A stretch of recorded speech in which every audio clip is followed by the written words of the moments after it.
बानी PTI jail में बैठे हैं, वहां से उन्होंने जिस शख्स को वजीर आला केपी लगाना चाहा वो शख्स आज वजीर आला केपी है। जिस शख्स को बानी पीटीआई ने कौमी असम्बली में अपोजिशन लीडर लगाना चाहा वो आज कौमी असम्बली में अपोजिशन लीडर मुकर्रर है। तो हुकूमत में आप बैठे हैं, सारे फैसले अडयाला से हो रहे हैं, तो ये क्या हो रहा है, किस तरह से हो रहा है? नहीं देखिए, सीएम केपी को तो लगाने का फैसला हुकूमत ने नहीं करना ना, लेकिन अडयाला से तो हो रहे हैं ना सारे नहीं करना है। और वो नहीं, देखिए बात ये, पीटीआई एक जमात है और वो उसकी एक अपनी, ठीक है, वो उधर से अगर लेना चाहते हैं वो लगाएं, जिसको भी वो फैसला करते हैं वो सीएम लगाएं। मगर हमें मेन मसला ये नहीं है, मेन मसला ये है कि आप जिस शख्स को सीएम लगाएं उसको सीएम लगा के जो आपने उसको टास्क दिया है या जिस नीयत से वो सीएम लगाया गया या जिस काम के लिए लगाया गया है वो उसकी जिम्मेदारी के साथ एक कोई कंसिस्टेंसी होनी चाहिए। मिसाल ऐसा नहीं होना चाहिए जो बदकिस्मती से अभी है कि आपने सुहेल आफरीदी साहब को सीएम लगाया है सिर्फ एक काम के लिए कि रियासत के साथ जोर से टक्कर मारें और दहशतगर्दी की जंग में हिस्सा डालने के बजाय दहशतगर्दी की जंग में रुकावट बने, मुल्क में पहिया जाम हड़तालें करें, सिर्फ एक शख्स 190 मिलियन पाउंड की मुजरिम की रिहाई के लिए।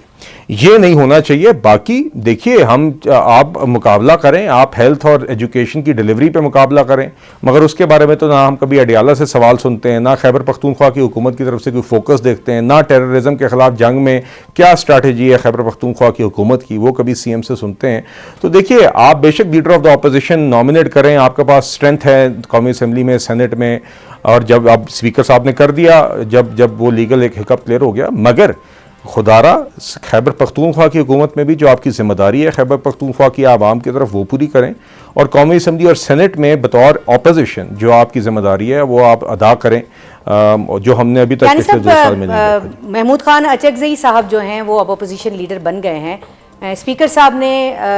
जो ऐवान के दरवाजे हैं वो उनके लिए अब खोल दिए हैं, उनकी सवाबदीद थी, उन्होंने किया है। लेकिन आपको नहीं लगता कि अब क्या अपोजिशन लीडर बनने के बाद महमूद खान अचकज़ई के लिए हुकूमत भी अपने दरवाजे खोलेगी मुज़ाकरात के लिए? नहीं देखिए, बात यह है नईर साहिबा, मुज़ाकरात की या बातचीत की, मैं मुज़ाकरात नहीं, मैं कहूँगा बातचीत की मेज से तो कभी हम उठे ही नहीं। देखिए, आप देखिए, मिसालें देख लीजिए ना, 2023 में आपको याद है कि PMLN का एक वफ्द बैठा था पीटीआई के साथ इलेक्शंस की एक नई डेट तय करने के लिए, तब भी पीटीआई के लोग वहाँ से उठ के गए थे। मैंने आपसे ऑलरेडी जाफर एक्सप्रेस हमले के बाद दावत का बताया, जो कौमी असम्बली के फ्लोर पे दी गई, एक सेशन हुआ दहशतगर्दी पे, एक इजलास हुआ इन कैमरा जिसमें प्राइम मिनिस्टर भी थे, फील्ड मार्शल भी थे, वहाँ पे पीटीआई को दावत दी गई, वो नहीं आए। फ़िलिस्तीन की ऑल पार्टीज़ कॉन्फ्रेंस पर दावत दी गई, वो नहीं आए। और बराह रास्त मुज़ाकरात के लिए अयाज सादिक साहब, स्पीकर साहब की सदारत में एक फोरम बनाया गया, वहाँ से पीटीआई उठकर गई। अब देखिए, बात यह है कि बुनियादी इशू क्या है। पीटीआई बुनियादी तौर पे ख़ुद जो है वो एक सियासी और जमहूरी सोच नहीं रखती, और उसने सालों साल हुकूमत में होते हुए भी और उससे पहले भी और उसके बाद भी बाकी मेन स्ट्रीम सियासी जमातों के साथ बैठ के संजीदा तरीके से बात करने की सलाहियत कभी नहीं दिखाई। और इसकी बुनियादी वजह वो शख्स है जो अडयाला में बैठा हुआ है, उसकी आप अभी भी ज़ुबान देख लें, उसके ट्वीट्स में उसका माइंडसेट देख लें, तो मेरे ख्याल से अगर कोई चीज़ कोई शख्स रुकावट है संजीदा गुफ्तगू में अपोजिशन और हुकूमत के दरमियान कौमी इश्यूज़ पर गुफ्तगू में, तो वो वही शख्स है जो अडयाला में है। तो मेरी गुजारिश है अपने अपोजिशन के साथियों से कि वो जो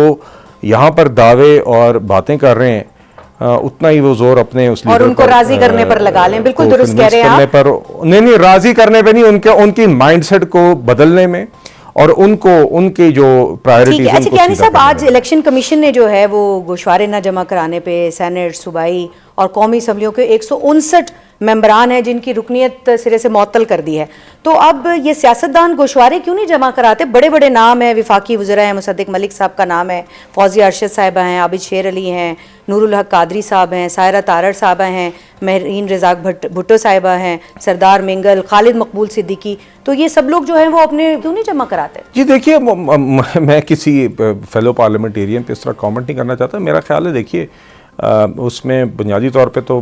मैंने अपने वक्त पे जमा कराए थे जी, जो डेडलाइन थी। आपका नाम भी नहीं है। मैं अब जी नहीं जी, मैंने तो जमा कराए थे, मगर मैं कह रहा हूँ दीगर और मेंबर्स ने कराए, कैबिनेट मेंबर्स ने कराए, ट्रेजरी और अपोजिशन के मेंबरान ने जमा कराए, मगर दीगर कॉलीग्स ने शायद वक्त पे नहीं जमा करा सके किसी वजह से, तो हम उम्मीद करते हैं कि वो जल्द जमा करा लेंगे। बुनियादी मकसद इसका ये होता है कि जो पब्लिक ऑफिशियल्स हैं, जो पार्लियामेंटेरियंस हैं, उनकी एक ट्रांसपेरेंसी होती है आवाम के सामने,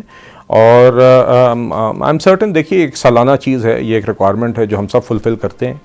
तो बस मैं यही कह सकता हूँ कि जिसने नहीं कराया उसको जल्द कराने चाहिए, और ये जो एक रिक्वायरमेंट है पार्लियामेंटेरियन होने की,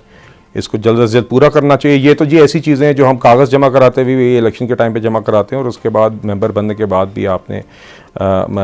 FBR के साथ अपनी टैक्स फाइलिंग के साथ आप अपनी वेल्थ स्टेटमेंट अलग जमा करते हैं, फिर आप इलेक्शन कमीशन के साथ अपनी अलग जमा करते हैं।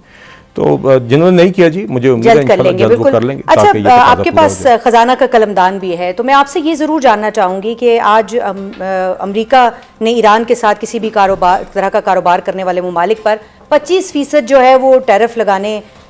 का जो एक फ़ैसला है उसकी जानिब से सामने आया है, और अब पाकिस्तान ईरान के साथ सालाना 3 मिलियन कारोबार करता है। तो अब आप ये बताइएगा कि ये पाकिस्तानी मईशत को किस तरह से टैरिफ जो है ये मुतासिर करेगा? हम सारे हकीकतों को मद्देनज़र रखते हुए हर वो फ़ैसला करेंगे, और आगे अपने मुआशी और सफारती फ़ैसले भी इस तरीके से करेंगे, इन सारी नई रियलिटीज़ को, एग्जिस्टिंग रियलिटीज़ को मद्देनज़र रखते हुए, जिसमें हमारे मईशत का भी फ़ायदा होगा, पाकिस्तानी शहरियों का भी फ़ायदा होगा, हमारे सफारती महाज पर भी जो मामलात हैं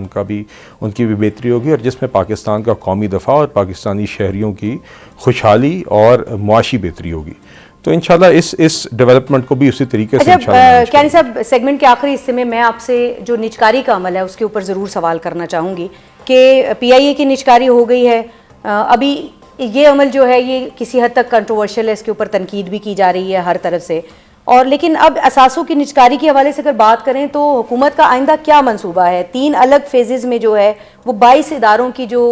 निजकारी है वो हमारे सामने सर उठाकर खड़ी हुई है, एक लिस्ट जो है वो जारी की गई है वेबसाइट के ऊपर। नहीं, देखिए पहले तो मैं आपकी बात से इत्तफाक नहीं करता, मेरा ख्याल है PIA की निजकारी को सराहा गया है, बल्कि हमारे तो बहुत सारे जो मईशत के ऊपर कमेंट करने वाले नाक़िद भी आप कह लें थे, या हमारे क्रिटिक्स भी थे, उन्होंने भी ये तस्लीम किया कि PIA की जो निजकारी है वो एक अच्छी चीज़ है, और जिस तरीके से हुई वो एक अच्छी आउटकम है। देखिए एक लीगल प्रोसेस के तहत, एक कॉन्स्टिट्यूशनल प्रोसेस के तहत, एक साफ, शफाफ और ट्रांसपेरेंट तरीके से एक ऐसी ट्रांजैक्शन कंक्लूड हुई जिसकी आखिर में बोली आवाम के सामने लाइव टेलीवाइज्ड ऑक्शन के दौरान हुई, और उसके अंदर जो मैक्सिमम पॉसिबल कीमत फैच हो सकती थी वो भी मिली, और एक ऐसी ट्रांजैक्शन स्ट्रक्चर की गई और कंक्लूड की गई जिससे ना सिर्फ उसकी निजकारी हुई बल्कि उस निजकारी के अमल के अंदर ही उसकी अपनी जो PIA के अंदर जो आगे उसके अंदर री इन्वेस्टमेंट का प्लान है, जो PIA को आगे खड़ा करने का प्लान है, उस पर भी नए गाहक को पाबंद किया गया है, उसकी इन्वेस्टमेंट को पाबंद किया गया है, उसके प्लान को पाबंद किया गया है। तो इसके नतीजे में इंशाल्लाह PIA, मुझे यकीन है, आगे बेहतर भी होगी, और कौमी ख़जाने पर बोझ बनने के बजाय टैक्स की मद में नेशनल एक्सचेकर में कंट्रीब्यूटर भी बनेगी।